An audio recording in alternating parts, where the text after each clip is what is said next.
Hi folks, welcome to our YouTube channel. So previously हमने देखा था बिगो नोटेशंस। ओके, कि बिगो नोटेशंस पे वर्क कैसे कर रहे हो हम, क्या यूज है बिगो नोटेशंस का। ओके, हमने टाइम और स्पेस कॉम्प्लेक्सिटी को देखा था। इस वीडियो के अंदर हम रिकर्शंस के बारे में बात करेंगे। एक इंपॉर्टेंट अनाउंसमेंट है कि हमने अभी रिसेंटली 2 नए सेशन ऐड किए हैं इंट्रोडक्शन टू एल्गोरिथम मॉड्यूल के अंदर, जो कि है आपका टाइप्स ऑफ एल्गोरिथम्स और types of data structures with one quiz session. Okay, तो आप उसको देख सकते हो। आपको ये सभी सारे मटेरियल्स हमारी वेबसाइट के ऊपर मिल जाएंगे। ये फ्री ऑफ कॉस्ट है, आप इस कोर्स को फ्री ऑफ कॉस्ट एनरोल कर सकते हो। हम इसी के अंदर सारी चीजें अपलोड करेंगे with all documents and all requirements. तो बात करते हैं रिकर्शंस की। तो बेसिकली यहाँ पे रिकर्शन होता क्या है, व्हाट इज रिकर्शन। तो अगर आपने बेसिक प्रोग्रामिंग किया है तो आपको पता होगा रिकर्शन क्या होता है। रिकर्शन नहीं पता तो इट्स ओके। बेसिकली बात कहें कि ये वो फंक्शन होता है जो अपने आप को कॉल करता है, इट्स सेल्फ कॉलिंग। ओके, ये एक ऐसा फंक्शन है जो कि अपने आप को ही कॉल करता है। अब इस फंक्शन की रिक्वायरमेंट क्या पड़ती है, हमें इस फंक्शन की क्यों जरूरत है। तो सिंपल सी बात करें, रिकर्शन की पहले प्रॉपर्टीज देखते हैं। प्रॉपर्टीज क्या है रिकर्शन की, कि ये same operation multiple time perform करता है with different inputs. Okay, with different inputs को मतलब ये एक ही टाइप का ऑपरेशन, अगर आप प्लस कर रहे हो तो ये सबके अंदर एडिशन ही करता जाएगा बट इनपुट डिफरेंट होता रहेगा। ओके, सेकंड सबसे इंपॉर्टेंट प्रॉपर्टी है कि जो हर स्टेप है उसके अंदर ये जो इनपुट है वो स्मॉल लेता जाता है, पहले से ज्यादा स्मॉल होगा। हम आगे देखेंगे जब हम इसको प्रैक्टिकली देखेंगे कि बेसिकली इनपुट स्मॉल कैसे हो रहा है। ओके, और ये इसलिए उसको लेता है ताकि हम उस प्रॉब्लम को छोटे पार्ट के अंदर सॉर्ट आउट कर सके। मैं आगे एग्जांपल से बताऊंगा कि बेसिकली मैं अपना कहना क्या, मतलब मेरा मतलब क्या है इसको कहने का। थर्ड सबसे इंपॉर्टेंट है कि आपको एक कंडीशन देनी पड़ेगी, एक एंड कंडीशन देनी पड़ेगी। इसका मतलब ये नहीं कि आप प्रोग्राम से बाहर आ जाओ। एंड कंडीशन का मतलब है कि हाँ ये मेरी लास्ट स्टेप है। लाइक अगर आप कहते हो कि 5 से स्टार्ट होगा तो 1 एक लास्ट पॉइंट होना चाहिए, 1 के बाद आगे नहीं जाएगा। अगर आप एक बैरियर कंडीशन नहीं डालते तो ये प्रोग्राम इनफाइनाइट लूप के अंदर जा सकता है। डेफिनेटली इनफाइनाइट तो नहीं होने वाला, एक सर्टेन पोजीशन पे जाके वो एंड होगा, बट वो काफी लूप बड़ा हो जाएगा, काफी ज्यादा बड़ा वो अकरिंग होगा, कोई एक एंड पोजीशन नहीं मिलेगी आपको। राइट, ये एक नीचे एग्जाम्पल है जो हमने देखा है कि हम इसको एग्जाम्पल को, मैं जैसे इस एग्जाम्पल को बेस्ट वे में बताता हूँ। आपने कुछ डॉल्स देखी होगी मूवीज के अंदर की, एक बड़ी डॉल होती है। राइट, मेरे ड्राइंग अच्छी नहीं है, उसके अंदर छोटी डॉल होती है, सेम डॉल।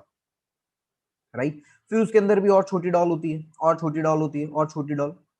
तो इससे डॉल्स काफी ज्यादा छोटी छोटी होती रहती है। राइट, और एक सर्टेन पोजीशन आती है जहां पे आपको एक एंड डॉल दिखती है।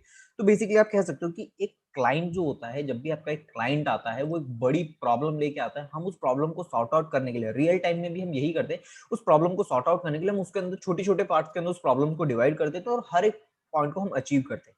तो वैसे ही अगर ये बड़ी प्रॉब्लम है, इसको सॉर्ट आउट करने के लिए आपको उससे छोटी प्रॉब्लम, उससे छोटी और तब तक उसको डिवाइड करते जाना है जब तक आप एक सर्टेन एंड पोजीशन पे नहीं पहुंच जाते।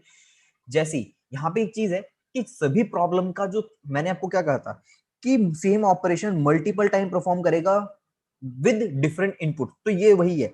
हम सेम ऑपरेशन परफॉर्म कर रहे हैं, मल्टीपल टाइम परफॉर्म कर रहे हैं, बट यहाँ पे डॉल्स का साइज छोटा होता जा रहा है। राइट, और हम सबसे स्मॉलर पे वर्क कर रहे हैं जो कि हमारी सेकंड कंडीशन है। थर्ड कंडीशन जो कि मैंने आपको बताया था कि एंड पॉइंट होना चाहिए, तो ये एक एंड पॉइंट है, सबसे छोटी डॉल। इसको हम सॉर्ट आउट करते हुए बाद में हम बड़े के ऊपर वर्क करेंगे। राइट, अगर मैं बात करूं यही डॉल आपको बनानी है तो आप एक बड़ा साइज से स्टार्ट नहीं करोगे, आप एक छोटे साइज से स्टार्ट करोगे, उस छोटे को फिर उससे बड़े वाले में रख के बड़े वाले को डिजाइन करोगे, फिर उन दोनों को थर्ड पॉइंट पे रख के उसको डिजाइन करोगे। क्यों? क्योंकि आपके डॉल्स, जो बड़ी जो डॉल है, ये इन सब डॉल्स का वेट भी तो उठाएगी। राइट, इन सभी डॉल्स का वेट भी उठाया जाएगा। राइट, सो यही सारी चीजें हम देखेंगे। ओके, यही सारी चीजें हम देखेंगे यहाँ पे कि ये जो बड़ी डॉल है ये सभी छोटी छोटी डॉल्स का जो वेट उठाएगी और जो भी हमने डिजाइन किया वही चीज है। तो यहाँ पे इस चीज को हम देखते हैं। जैसे कि मेरे पास डेफ एक फंक्शन मैंने लिया, मैं कह रहा हूँ ओपन डॉल्स, मैं यहाँ पे सिर्फ डॉल ओपन देख रहा हूँ एक सर्टेन पोजीशन पे। तो मेरी सर्टेन पोजीशन क्या है कि मुझे नहीं पता है डॉल्स कितनी हो सकती है, वो 10 भी हो सकती है, 5 भी हो सकती है। सपोज हम 5 की बात करते हैं, अगर मेरी डॉल 5 है तो इफ कंडीशन कहता है इफ n इक्वल्स टू 1, अगर ये 1 तक पहुंच जाता है तो ऑल डॉल्स आर ओपन, मतलब हमने सभी डॉल्स ओपन कर दी। अगर नहीं तो एल्स पार्ट में सेम फंक्शन को हम कॉल कर रहे हैं, बट ये इस बार n-1 होगा। इसको मैं आगे बताऊंगा कि बेसिकली ये कैसे वर्क कर रहा है, इसे हम आगे देखेंगे। ओके, ये यहाँ पे बेसिकली रिकर्शन कहलाता है, जो मैंने आपको बात कही थी कि फंक्शन कॉलिंग इटसेल्फ। ओके, ये बेसिकली रिकर्शन होता है। अब बात करते हैं वाई रिकर्शन। रिकर्शन क्यों जरूरी है? तो रिकर्शन देखो बहुत सारे सिनेरियो में यूज भी होता है और काफी इंपॉर्टेंट प्रॉपर्टी भी है, स्पेशली इंटरव्यूज में काफी ज्यादा पूछा जाता है, specially in product based company जो प्रोडक्ट्स बनाती है या सर्विस जो होती है। सर्विस बेस्ड थोड़ा डिफरेंट होता है, बट प्रोडक्ट बेस्ड कंपनी के अंदर रिकर्शन ज्यादा यूज होता है। ओके, वहां पे डेफिनेटली कहीं ना कहीं क्वेश्चंस आता है। रिकर्शन हम इसलिए भी यूज करते हैं कि हम बड़ी प्रॉब्लम को छोटे छोटे पार्ट्स में ब्रेक डाउन कर सके और उसको सॉर्ट आउट कर सके, जो हमने यहाँ पे लिखा है। दूसरा सबसे बड़ा चीज है, जैसे कि मैंने कहा था, हम सिमिलर प्रॉब्लम के ऊपर ही अप्लाई कर सकते हैं। ऐसा नहीं है कि आप जैसे मल्टीप्लाई कर रहे हो और मल्टीप्लाई करते करते प्लस ऑपरेशन के अंदर आ जाओ, तो रिकर्शन के अंदर हाँ डेफिनेटली वो चीज हो सकती है, बट सिमिलर प्रॉब्लम का कहने का मतलब है वो प्रॉब्लम सेम होनी चाहिए। जो हमने डॉल का एग्जांपल लिया था वही चीज होनी चाहिए। डॉल को अगर हम ओपन कर रहे हैं तो ओपन के ही सिनेरियो वो बनेगा, राइट। अगर आप उससे बाहर आते हो तो देन आप फंक्शन चेंज कर रहे हो। रिमेंबर, मैं सेम फंक्शन की बात कर रहा हूँ। अगर आप फंक्शन बना रहे हो डॉल ओपन का, तो वो सारे काम रिकर्शन के अंदर सिर्फ डॉल ओपन का ही करेगा। अगर आप वहां से फिर कह रहे हो डॉल क्लोज का करना, तो आप अनदर फंक्शन क्रिएट कर रहे हो, बट जो पहला फंक्शन हमने बनाया है वो ही सेम वर्क कर रहा है। तो इसका कहने का मतलब है कि सेम प्रॉब्लम पे ही ये अप्लाई होगा। दूसरा, हम इसको इसलिए यूज करते हैं कि हम एन टाइम जो भी कंप्यूटेशन, जो भी एक्चुअली हम यूज कर रहे हैं, कंप्यूट कर रहे हैं, जो भी हम पावर यूज कर रहे हैं, एन टाइम पावर को हम इजीली यूज कर सकते हैं और इसका कोड भी शॉर्ट होता है। सेकंड, हम एक लिस्ट बना रहे हैं एन नंबर की, मतलब एक काफी ज्यादा एक लिस्ट तैयार हो जाएगी, राइट। हम एक कोड ऐसा लिख रहे हैं जो कि एक लिस्ट तैयार करता है एन नंबर की। लिस्ट कैसे तैयार करें हम उसको देखेंगे, ठीक है।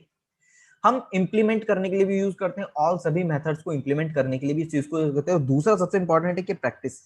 रिकर्शन हमेशा प्रैक्टिस से ही समझ आएगा। जितनी ज्यादा रिकर्शन की प्रैक्टिस करोगे उतना ज्यादा ही आपको समझ आएगा बेसिकली रिकर्शन यूज कहाँ हो रहा है।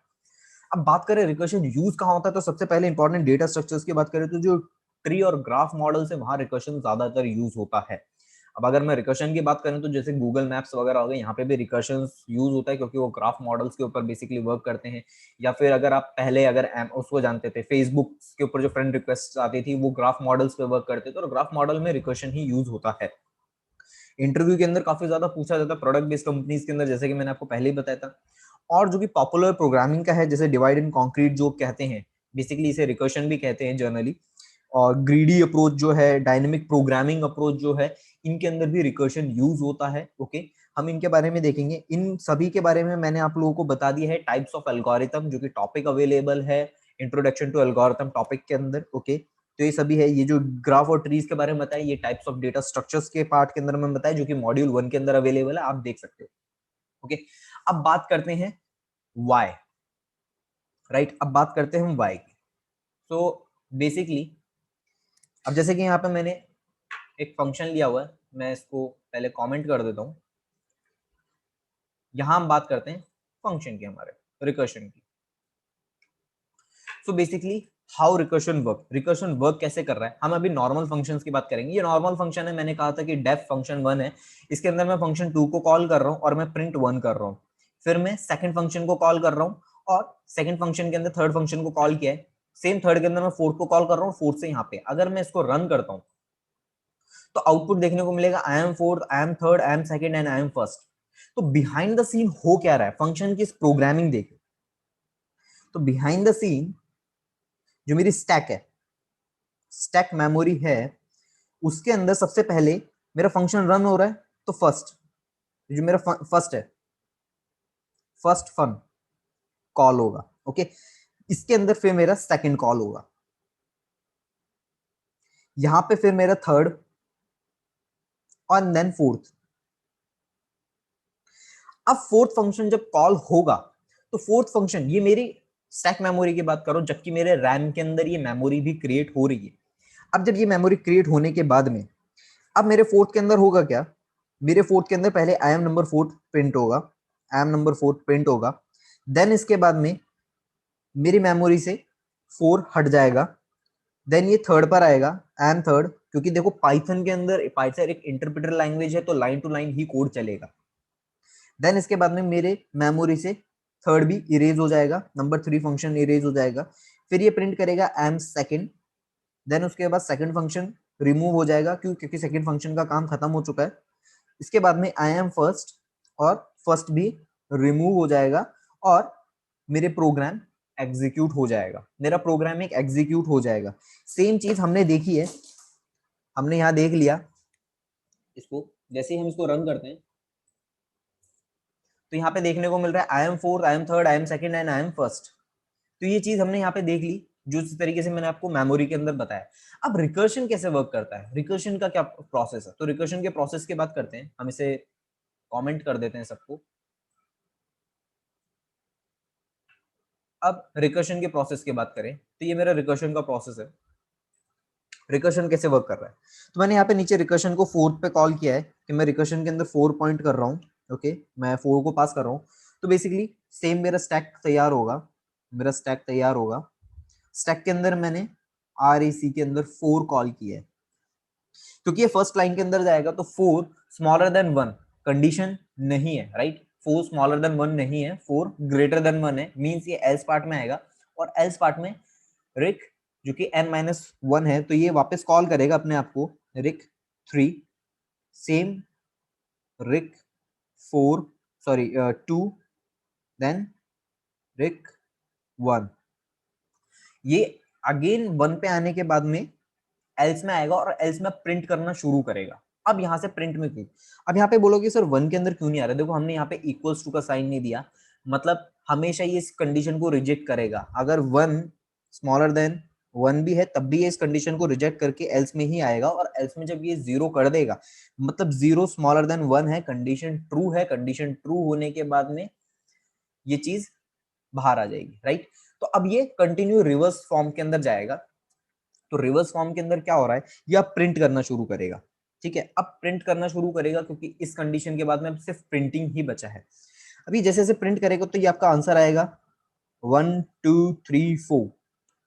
हमारे पास ये आंसर्स मिलेंगे। जैसे हम इसको रन करते हैं हमें सभी आंसर्स देखने को मिलेगा 1 2 3 4, जो कि मैंने आपको बताया, जो कि मेरे स्टैक के अंदर मेमोरी क्लियर हो रही है। सेम फंक्शन अपने आप बाद में डिलीट भी होते रहेंगे मेरे मेमोरी से, और ये 1 2 3 4 मुझे आउटपुट भी दे देगा। तो यही बेसिकली हमने देखा है। और मैंने आपको जो लास्ट में बताया था, जो कि 0th कंडीशन पे है, 0 स्मॉलर देन है, तो वो हमें प्रिंट करेगा n इज लेस देन 1। ये हमें प्रिंट मिल चुका है क्योंकि यहाँ पे 0 प्रिंट नहीं कर रहा है, यहाँ पे अब ये चीज प्रिंट करके अब ये मुझे कंटिन्यू रिटर्न प्रिंट करता जाएगा। रिटर्न तो नहीं करेगा, बेसिकली हमें प्रिंट कर रहा है, ये चीज है। तो यही रिकर्शन होता है। नेक्स्ट क्लास के अंदर हम ये देखेंगे कि रिकर्शन वर्सेस आइटरेशन क्या है, और रिकर्शन के कुछ हम इंटरव्यू प्रिपरेशन देखेंगे कि एमएनसीज के अंदर, बड़ी एमएनसीज के अंदर इंटरव्यू कैसे लिए जाते हैं, ओके, किस टाइप के क्वेश्चन देखते हैं और हम उनको सॉर्ट आउट करेंगे। So okay guys, thank you so much, like us, share us and subscribe us. Okay, so आप ये सभी मटेरियल्स देख सकते हैं हमारे वेब पेज पे। Thank you.